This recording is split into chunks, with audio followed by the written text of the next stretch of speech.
Hari ini aku mau ngadirin pengajian salah satu dari tokoh kita yaitu Umi Pipik. Dan hari ini tuh jadwalnya jam 1, sekitar jam 1-an sampai jam 3 kalau di pamfletnya.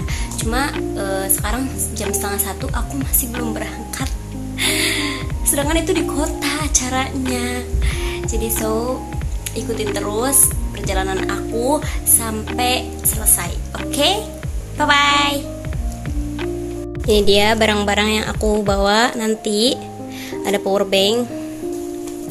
Dan ini dompet. Sebenarnya nggak ada isinya sih. Cuma ya buat pantas-pantas aja lah. Kemudian ini ada lip tint yang udah wajib banget dibawa gitu loh. Dan ini ada minyak wangi. Ini minyak wangi kesukaan aku. Sebenarnya yang penting mah nggak bau badan gitu loh ya. Kemudian ini ada buku sama pulpen yang dimana nanti aku bakalan catat poin-poin apa saja yang dijelaskan oleh Umi Pipik. Yang itu menurut aku penting banget gitu loh ya. Kemudian dan nggak lupa juga buat bawa mukena travel gitu loh. Biar nanti di sana aku nggak usah pakai-pakai yang lain gitu loh.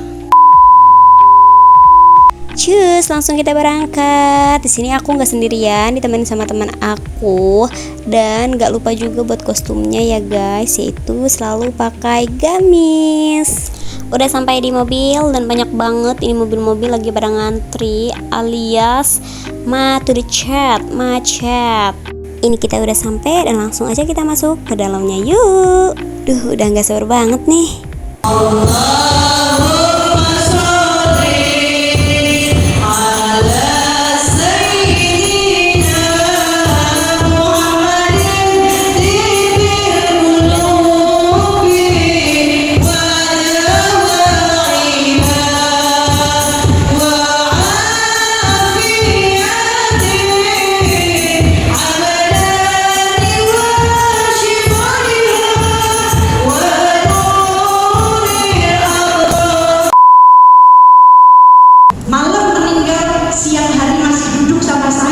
Selesai sholat zuhur di kamar tuh sholat berdua tuh. Selesai sholat udah pegang tangan saya, dia bilang, "Mi, kamu udah harus siap." Siap apa sebenarnya itu? Udah bismillah, kamu dakwah deh. Kamu lanjutin deh, kamu dakwah. Kamu ceramah deh. Ilmunya bagiin lagi yang udah diajari. Toh kamu juga pernah sekolah di Al-Azhar 1 tahun pendidikan Islam. Udah bismillah, kamu mulai.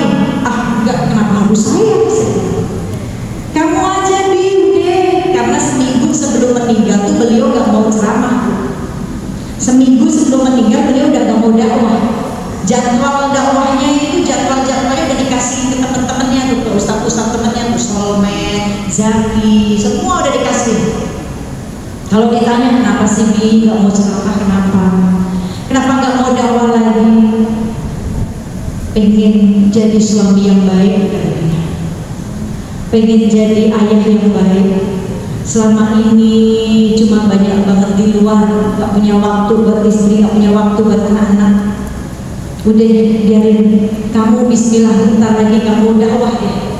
Enggak, saya bilang begitu Bu. Terus kata beliau, nih sebentar lagi semua orang bakal lihat kamu, gak akan lihat saya.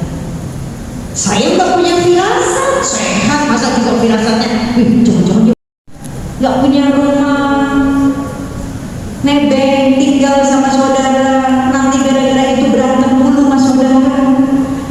Itu kayak lagi ngebacain saya gitu Bu. Karena bentar lagi anakmu sama kayak mereka, nggak ngerti juga saya maksudnya.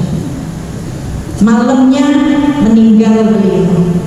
Baru banyak pertanyaan saya ke Allah tadi, ya Allah kenapa saya ya Allah, terus saya harus gimana setelah ini ya Allah, anak saya masih kecil-kecil, mana utang banyak lagi Bu. Ditinggalin utang banyak, bingung, anak masih kecil-kecil, gak punya kerjaan, nangis aja sama Allah, minta aja sama Allah, curhat sama Allah. Di saat orang lain gak ada yang tahu. Tapi masa indah saya habiskan 4 bulan 15 hari saya nggak keluar rumah. Ya, di dalam rumah tafakur, ngobrol sama Allah dalam sholat, terus nanya, minta petunjuk supaya hati ini ridho, supaya ridho dengan ketetapannya, kan gitu. Supaya gak ada pertanyaan lagi, kenapa saya ya Allah, kenapa? Kok kayaknya ini gak yakin sama Allah. Nanti saya dapat uang dari mana, nafkahin anak-anak saya gimana, kayak gak yakin gitu sama Allah. Allah Maha Kaya. Maka itu petunjuknya.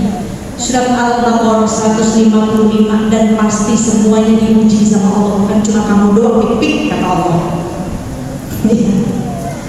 Istri-istri Nabi diujinya lebih berat dari saya siapa? Makanya lambat laun pertama selesai masa idah, panitia pertama kali undang saya orang Kalimantan, tiba-tiba undang saya ceramah. Bu, emang saya bakalan berkoar-koar begitu ke orang setelah suami saya meninggal. Bu, tolong ya nanti undang saya. Enggak, Bu. Tapi orang tiba-tiba undang saya pertama kali saya ceramah di Kalimantan, tabligh akbar di lapangan, yang datang ribuan orang, ada kali 1.500 orang. Ketika saya berdiri, saya gemeteran, ingat almarhum, ingat kalimat beliau, "Mi, sebentar lagi ribuan orang akan melihat muka kalian saya." Bismillah dakwah. Manfaatkan, dipakai, bisa kepake gitu. Kepakainya hal yang baik, karena sudah punya tenaga, sudah full power. Begitu juga manusia, ketika imannya turun dicas buru-buru. Nanti saya kasih buku, bukunya isinya buku doa dari beliau almarhum, isinya doa-doa yang diajarkan Rasul. Bisa dilihat ya, di sini banyak banget yang mau minta foto sama Umi Pipik.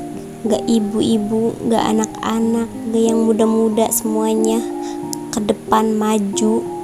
Dan alhamdulillah dari sekian banyak orang, aku diberi izin oleh Allah ikut foto bareng Umi Pipik, dan kita nggak tahu ketemu laginya kapan.